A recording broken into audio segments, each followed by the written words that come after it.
मुख्यमंत्री नीतीश कुमार ने 1 करने मार्च स्थित संकल्प में राज्य स्तरीय कार्यक्रम में सामाजिक सुरक्षा पेंशन योजना के तहत 1.11 करोड़ लाभार्थियों के खाते में डीबीटी से 1227.27 करोड़ ट्रांसफर किए। पेंशन राशि 400 से बढ़ाकर 1100 की गई। उन्होंने कहा कि सभी वर्गों के लिए सम्मानजनक जीवन हमारा संकल्प है। भुवनेश्वर में कांग्रेस सांसद राहुल गांधी ने चुनाव आयोग पर भाजपा के लिए काम करने का आरोप लगाया। उन्होंने कहा कि महाराष्ट्र जैसी राजनीतिक चोरी अब बिहार में दोहराई जा रही है। राहुल ने ओडिशा में जल, जंगल और जमीन को आदिवासियों का हक बताया और कहा कि भाजपा इसे पूंजीपतियों को दे रही है।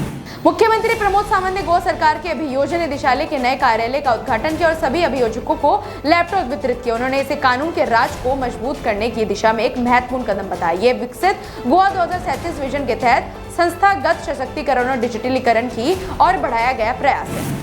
मुख्यमंत्री पुष्कर सिंह धामी ने सचिवालय में 2026 की मां नंदा देवी राजजात यात्रा की तैयारियों की समीक्षा बैठक की। उन्होंने अधिकारियों को समय पर मार्ग मरम्मत, सुरक्षा रेलिंग, प्राथमिक चिकित्सा एम्बुलेंस और टेलीमेडिसिन सेवाओं की व्यवस्था सुनिश्चित करने के निर्देश दिए। यात्रा की सुरक्षा और सुविधा को सर्वोच्च प्राथमिकता देने को कहा।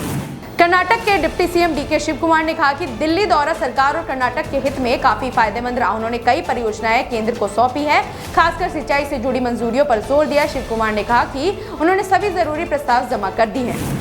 इंदौर में पुण्योदय प्रकल्प कार्यक्रम के दौरान मुख्यमंत्री मोहन यादव ने विद्यार्थियों को पुस्तिकाएं वितरित की और उनके उज्जवल भविष्य की शुभकामनाएं दी। उन्होंने कहा कि छात्र सिर्फ पढ़ाई पर ध्यान दें, उनके भविष्य की चिंता सरकार कर रही है। सीएम ने बताया कि राज्य में सर्व सुविधा युक्त सांदीपनी स्कूल में उच्च गुणवत्ता की शिक्षा दी जा रही है।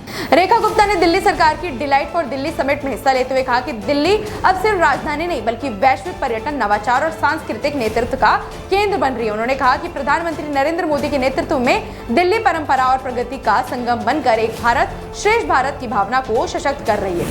मुख्यमंत्री सुखविंदर सिंह सुक्खू ने एम्स बिलासपुर में नमहोल बस दुर्घटना में घायल यात्रियों से मुलाकात की और उनके स्वास्थ्य की जानकारी ली। अस्पताल प्रशासन को घायलों के लिए उच्च स्तरीय इलाज सुनिश्चित करने के निर्देश दिए गए। प्रभावित को फौरी राहत राशि भी प्रदान की गई।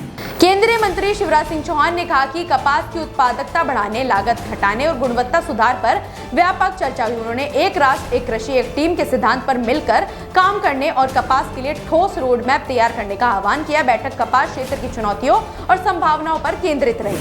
सीएम देवेंद्र फडणवीस ने बताया कि राज्य भर में 3,367 धार्मिक स्थलों से लाउडस्पीकर हटाए जा चुके हैं। यदि किसी स्थान पर ये दोबारा लगाए जाते हैं तो संबंधित पुलिस स्टेशन के इंचार्ज को इसकी पूरी जिम्मेदारी लेनी होगी। सरकार कानून व्यवस्था के उल्लंघन पर सख्ती से कार्रवाई करेगी।